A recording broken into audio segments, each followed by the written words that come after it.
Come veniva effettuata la capitazzatura nella campagna veneta fino a poco tempo fa? Ciao a tutti ragazzi, sono Andrea Mangoni e oggi voglio parlarvi di una pratica culturale che veniva utilizzata in maniera estesa su tutte le rive dei fossati e dei canali dell'intero Veneto, ovvero sia vi parlerò della capitozzatura. La capitozzatura, oggi come oggi, è ampiamente utilizzata anche in contesti in cui non dovrebbe essere utilizzata. Penso ad esempio ai centri urbani, agli alberi ornamentali, penso in qualche caso addirittura agli alberi da frutto. E questa tecnica culturale non dovrebbe mai essere utilizzata con questo tipo di piante, mentre era tradizione utilizzarla in Veneto, qui da noi, lungo i fossati, lungo le rive dei canali, su delle piante specifiche. Quali erano queste piante? Ve ne parlo subito.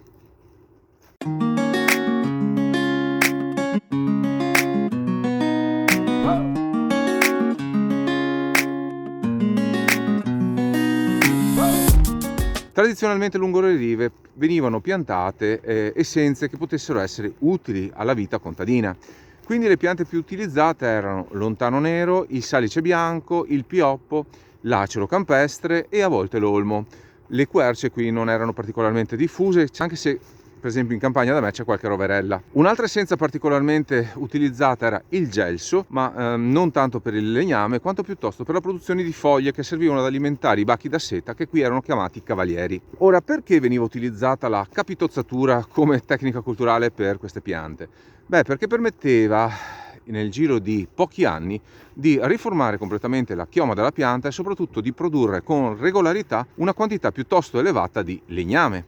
Il legname che veniva utilizzato sia come legname da ardere, sia come legname da costruzione, penso particolarmente ai tronchi diritti di alcuni salici particolarmente sviluppati, oppure del pioppo cipressino, o ancora i rami del salice bianco venivano utilizzati per ottenere paleria. I rami del salice da vimini, come abbiamo visto, venivano utilizzati per fare legacci oppure per avere materiale da intreccio, e quindi venivano fatte sedie, venivano fatti cesti, caponare o corghi. Insomma, erano piante estremamente utili ed erano piantate appunto per motivi di utilità. È proprio per questo che questa tipologia di taglio della pianta poteva essere utilizzata solo con delle essenze che avessero una forte capacità di ricacciare fronde nuove a partire dalle gemme.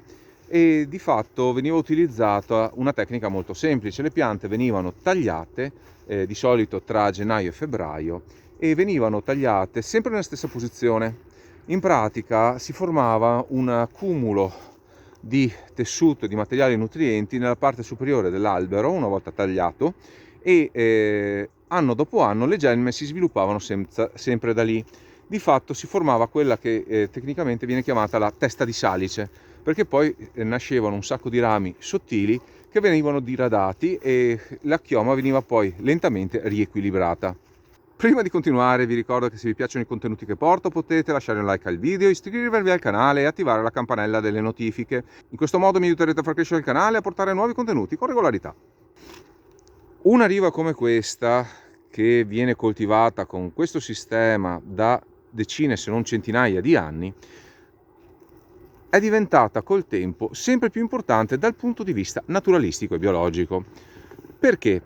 Perché di fatto le rive con piante capitozzate sono ciò che rimane del querco carpineto, che era il bosco tipico di queste zone della pianura padana e di fatto costituiva il rifugio per la fauna locale. Ora, in una pianura sempre più piatta e sempre più semplificata per dar modo all'agricoltura intensiva di ottenere i massimi guadagni, la presenza di queste rive con alberi capitozzati diventa estremamente importante. Perché grazie agli alberi capitozzati noi possiamo andare a salvaguardare una serie di specie animali che altrimenti sarebbero estinte da tempo. I salici capitozzati, infatti, con il tempo finiscono per cariarsi.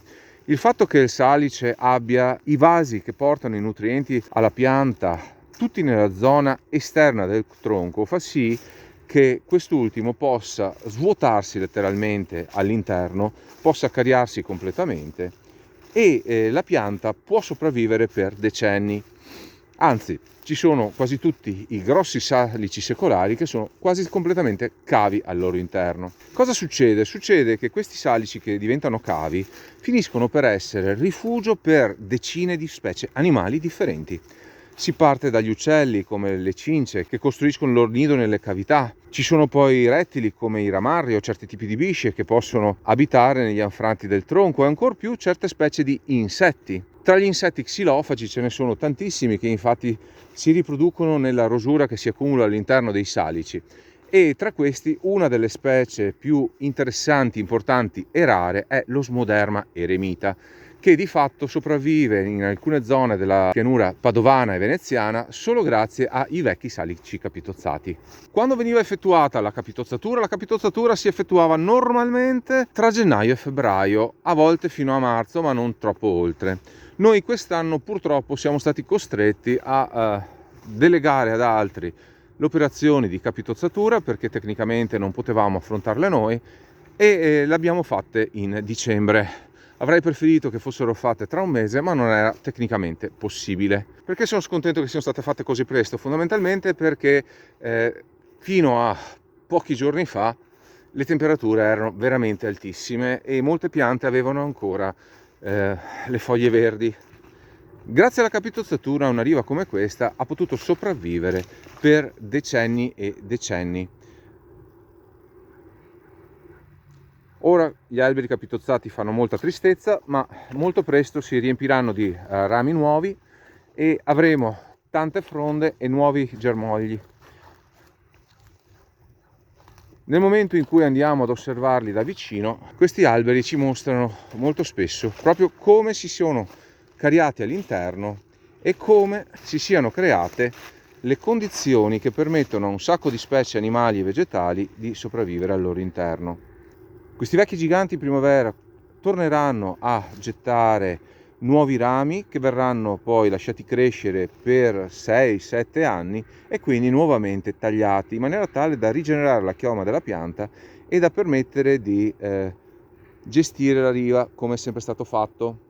Non dobbiamo dimenticarci che le piante capitozzate vanno poi curate costantemente, ovvero sia non possiamo capitozzare una pianta e poi abbandonarla per decenni, ma con regolarità queste piante devono essere ancora una volta capitozzate in maniera tale da continuare ad alleggerire la chioma, che altrimenti finirà per essere troppo pesante per il tronco che l'ha generata. Anche perché, come abbiamo detto, molte di queste specie, in particolar modo il salice bianco e il pioppo, tendono a cariarsi al loro interno e di conseguenza la struttura della pianta tende ad indebolirsi. Le essenze che possono essere capitozzate abbiamo detto che non sono tutte. La specie in assoluto che si presta meglio alla capitozzatura è il salice bianco o anche il salice da vimini, che a volte veniva utilizzato come pianta di testa per i filari di vigne, in maniera tale da avere una pianta che, una volta fosse stata capitozzata alta, avrebbe garantito al contadino nella stagione giusta di avere a portata di mano direttamente i rami per fare le legature del vigneto.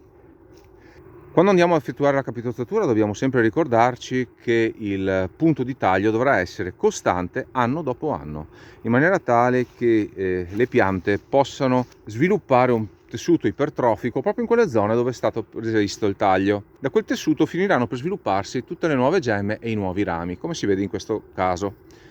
La capitozzatura poteva essere di solito di due tipi: una capitozzatura bassa con alberi che venivano capitozzati a circa 60-70 cm da terra e una capitozzatura più alta con alberi che venivano capitozzati a circa 1,5 m, 2 metri di altezza. Le motivazioni di solito erano di ordine pratico e molto spesso le piante capitozzate basse erano quelle di salice da vimini, perché col salice da vimini ovviamente si dovevano fare i legacci delle vigne e quindi sarebbe stato molto pratico avere i rami che partivano a portata di mano.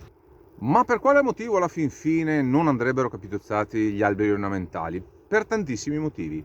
Primo, generalmente si diminuisce la durata della vita della pianta, soprattutto se vengono capitozzati male, ovvero sia se viene effettuato il cosiddetto topping piuttosto che il pollarding, ovvero sia se si viene a fare una capitozzatura che non rispetta la creazione di una testa di salice, ad esempio.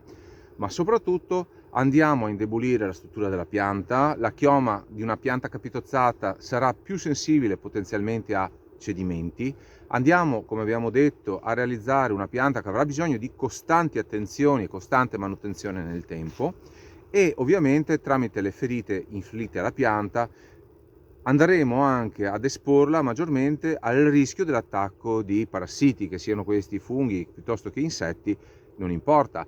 È importante quindi ricordarci che la capitozzatura non va utilizzata sulle piante ornamentali, non va utilizzata nelle piante storiche dei grandi centri città.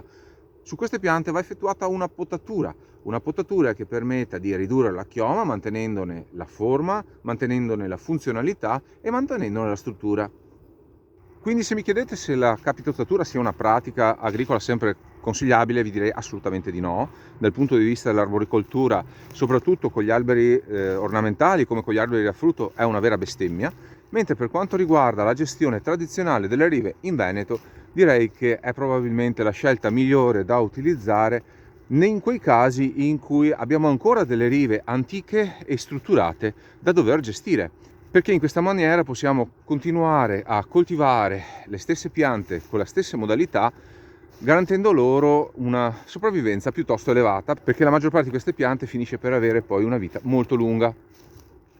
Bene cari amici, anche per stavolta è tutto. In descrizione troverete dei link a dei libri che potrete trovare interessanti su questi argomenti. Se avete dubbi, curiosità o quant'altro, lasciate un commento qui sotto. Io vi saluto e vi do appuntamento al prossimo video. Ciao!